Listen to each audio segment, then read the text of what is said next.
Welcome to Luca and Miguel. Enjoy the video.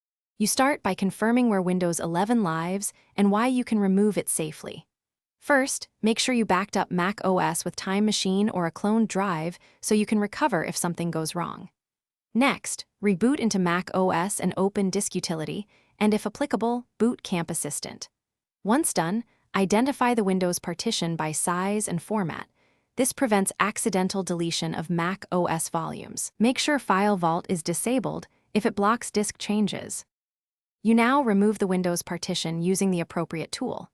If you used Boot Camp, run Boot Camp Assistant and choose the option to remove Windows and restore the disk to a single volume. Follow on-screen prompts. If you used a manual partition, open Disk Utility, select the Windows volume, erase or delete it, then expand your Mac OS apps container to reclaim space. For finer control, use Terminal. Run disutil list to locate the identifier, then disutil erase volume. You finish by rebooting and verifying Mac OS boots normally and that the reclaimed space appears in Disk Utility and about this Mac storage. Once confirmed, optionally secure erase leftover Windows partitions if privacy matters.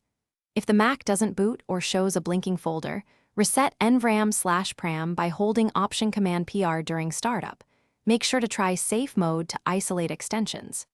If disk errors persist, run First Aid in Disk Utility and restore from your Time Machine backup, or reinstall Mac OS Recovery as a last resort.